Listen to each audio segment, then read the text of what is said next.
Assalamualaikum warahmatullahi wabarakatuh. Baiklah, saya Arya Gusman akan mempresentasikan tugas UTS rekayasa perangkat lunak, pengembangan sistem informasi perpustakaan berbasis web di SMK 1 Tanjung Baru menggunakan SDLC. Dosen pengampu yaitu Insinyur Muhammad Amrin Lubis, MSc, dan disusun oleh saya sendiri, Arya Gusman. Jurusan Manajemen Informatika, Fakultas Ekonomi dan Bisnis Islam, Institut Agama Islam Negeri Batu Sangkar, tahun ajaran 2020-2021. Latar belakang masalah, perkembangan teknologi informasi dan komunikasi seharusnya memberikan dampak dalam pengelolaan perpustakaan. Tujuan perpustakaan adalah untuk menyediakan fasilitas dan sumber informasi dan menjadi pusat pembelajaran. Definisi lain menyatakan bahwa perpustakaan berfungsi untuk mengenalkan teknologi informasi. Perkembangan teknologi informasi harus terus diikuti pelajar dan pengajar. Untuk itu, perlu proses pengenalan dan penerapan teknologi informasi dari perpustakaan. Perpustakaan sebagai pengelola informasi dan pengetahuan harus bisa menggunakan dan memanfaatkan teknologi informasi dengan optimal untuk memenuhi berbagai kebutuhannya. Beberapa pertimbangan tentang alasan perpustakaan memanfaatkan teknologi informasi dan komunikasi antara lain: 1. Tuntutan terhadap kuantitas dan pelayanan perpustakaan. 2. Tuntutan terhadap penggunaan koleksi secara bersama. 3. Kebutuhan untuk mengefektifkan sumber daya manusia. 4. Tuntutan terhadap efisiensi waktu. Dan yang kelima yaitu keragaman. Dalam upaya meningkatkan kinerja pelayanan, penggunaan sistem informasi merupakan alternatif atau solusi yang tepat. Alasan untuk menggunakan sistem informasi diantaranya adalah: 1. Kecepatan pengolahan yang lebih besar. Yang kedua, ketetapan dan konsistensi yang lebih baik. Yang ketiga, pencapaian informasi lebih cepat. Yang keempat, mereduksi biaya. Yang kelima, keamanan yang lebih baik. Oleh karena itu, perpustakaan harus dapat menyelenggarakan aktivitas pendidikan di dalam kegiatan operasionalnya. Salah satunya yaitu memanfaatkan teknologi informasi. Tujuannya adalah agar semua sarana dan fasilitas perpustakaan dapat digunakan dengan tepat dan bermanfaat, sehingga anggaran yang dikeluarkan dalam menyediakan fasilitas dan sarana tidak terbuang sia-sia. Saat ini di SMK 1 Tanjung Baru memiliki jumlah koleksi buku yang banyak. Menurut catatan bulan Januari 2015, terdapat 438 buku yang ada di perpustakaan. Begitu juga siswa-siswi di sekolah yang meminjam untuk kebutuhan pembelajaran di dalam maupun luar kelas, membuat regulasi perpustakaan sekolah menjadi sulit didata. Sudah 13 kali di tahun 2015 terjadi kehilangan koleksi buku karena ada peminjaman yang kurang dikelola dengan baik. Berdasarkan hasil wawancara dengan salah satu guru yang menjadi tugas perpustakaan di SMK 1 Tanjung Baru, yaitu Nita Dewi, diketahui bahwa proses regulasi perpustakaan memiliki beberapa kendala, di antaranya kesulitan dalam mencari buku yang diinginkan, pendataan koleksi buku, pengelolaan peminjaman, serta pengembalian buku yang masih dilakukan secara manual. Ketidakoptimalan pelayanan di perpustakaan SMK Tanjung Baru juga disebabkan hanya terdapat seorang petugas yang dapat melayani siswa yang akan melakukan transaksi sirkulasi. Hal ini dikarenakan perpustakaan belum memiliki petugas tetap, sehingga pelayanan transaksi dilakukan oleh seorang guru yang rutin bertindak sebagai petugas perpustakaan dan terkadang dibantu oleh guru yang lain. Kemudian tidak jarang siswa mencatatkan peminjaman bukunya sendiri.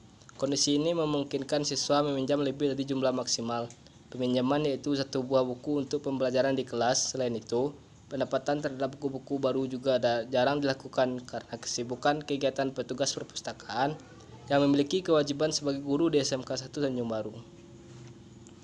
Berdasarkan uraian latar belakang di atas, maka ada beberapa permasalahan yang dapat diidentifikasi adalah sebagai berikut.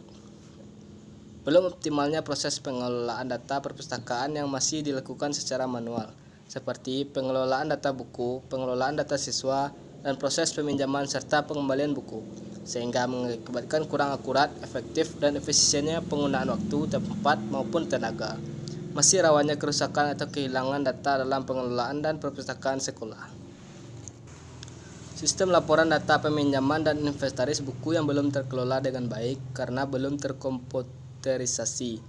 Belum ada media atau sistem informasi di dalam perpustakaan yang bisa diakses setiap saat. Sistem development life cycle.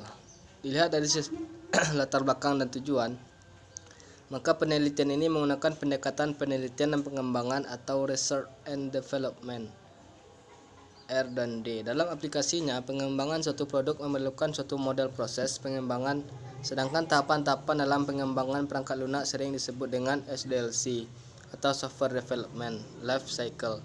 Model yang digunakan dalam pengembangan sistem informasi perpustakaan ini adalah model waterfall. Saudara bisa melihat pada layar tampilan ini ada analisis, desain, pengkodean, dan pengujian. Sesuai dengan model waterfall, pengembangan sistem informasi perpustakaan SMK 1 Tanjung Baru dimulai dengan analisis kebutuhan. Analisis kebutuhan mencakup analisis hardware, software, dan komponen lain yang berkaitan dengan kegiatan perpustakaan. Tahap berikutnya adalah tahap desain. Analisis kebutuhan yang telah sesuai kemudian dibuat dalam desain software menggunakan bahasa pemodelan UML, use case diagram, class diagram, activity diagram, dan sequence diagram. Tahap implementasi dilakukan dengan menulis kode program sesuai dengan desain yang telah dirancang sebelumnya. Kemudian pada tahap selanjutnya, software diuji menggunakan metode black box dengan standar kualitas perangkat lunak. Tahap pengujian dilakukan melalui dua tahapan, yaitu alpha testing dan beta testing. Model penelitian ini diuraikan sebagai berikut.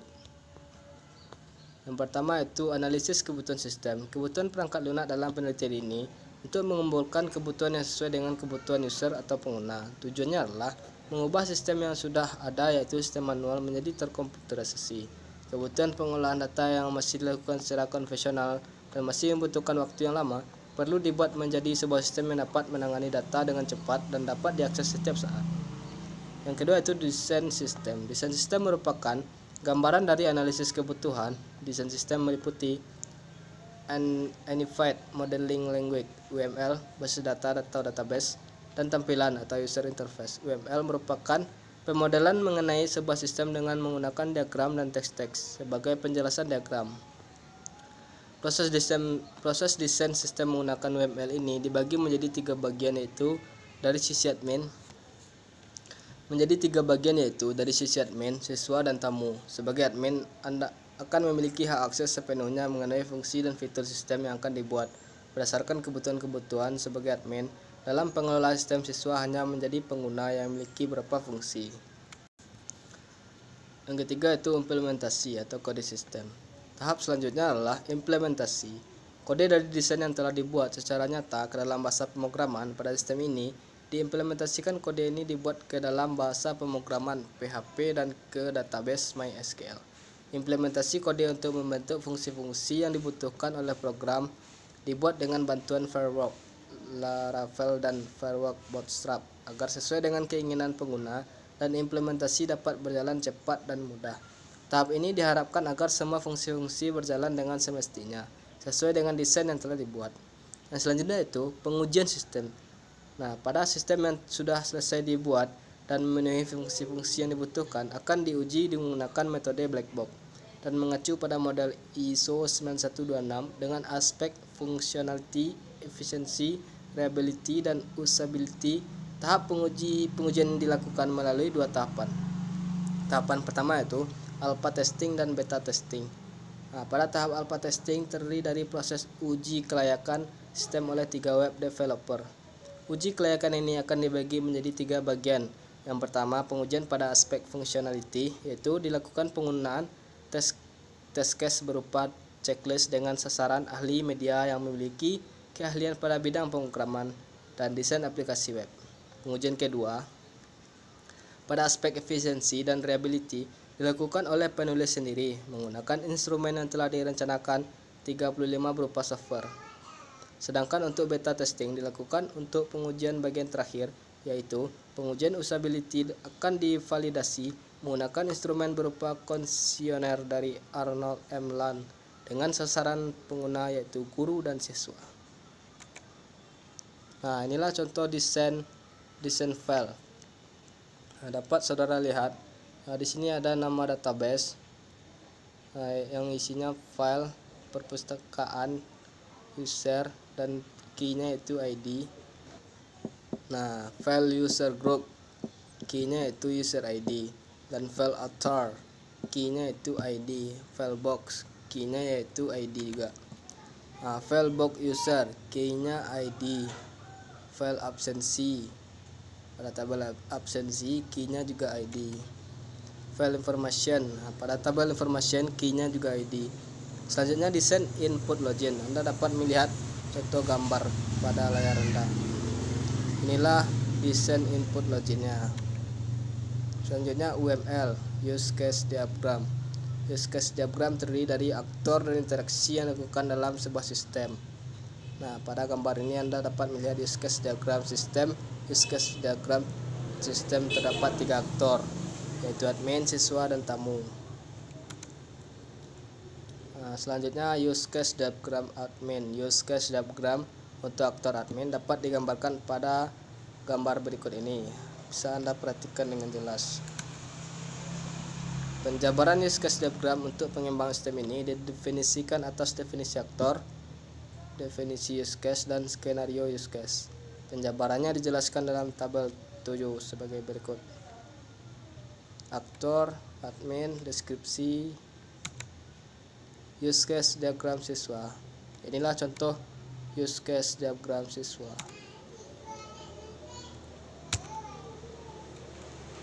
Dan ini use case diagram tamu. Anda dapat melihat pada gambar berikut ini. Penjabaran use case diagram untuk pengembangan sistem ini definisikan atas definisi aktor, definisi use case, skenario use case. Penjabaran dijelaskan pada tabel berikut. Nah, inilah contoh kelas diagram. Pada kelas diagram ini Anda dapat melihat ada beberapa tabel. Selanjutnya adalah sequence diagram. Sequence diagram menggambarkan interaksi antar objek di dalam dan di sekitar sistem, berupa pesan yang digambarkan terhadap waktu. Sequence diagram ini terdiri dari dimensi vertikal, waktu, dan horizontalnya objek-objek terkait. Sequence diagram login. Sequence diagram login dari sistem informasi perpustakaan yang dikembangkan adalah seperti gambar berikut. Sequence diagram logout. Sequence diagram logout dari sistem informasi perpustakaan yang dikembangkan adalah seperti gambar berikut ini.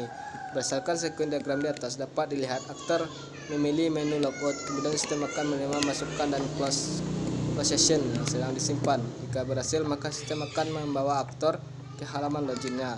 Nah, aktor, logout, dan login. Anda dapat melihatnya. Selanjutnya sequence diagram tambah data.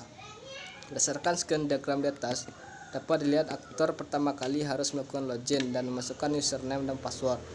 Setelah berhasil login, aktor melakukan masukkan data, kemudian sistem akan menerima masukan dan menyesuaikan dengan data yang ada dalam database dan melakukan validasi. Jika validasi benar, maka sistem akan menyimpan data dan membawa aktor ke halaman dashboard. Sedangkan jika validasi salah, maka sistem akan kembali ke halaman tambah data. Selanjutnya sequence diagram, edit data sequence diagram. Berdasarkan sequence diagram di atas dapat dilihat aktor pertama kali harus melakukan login dengan masukkan username dan password.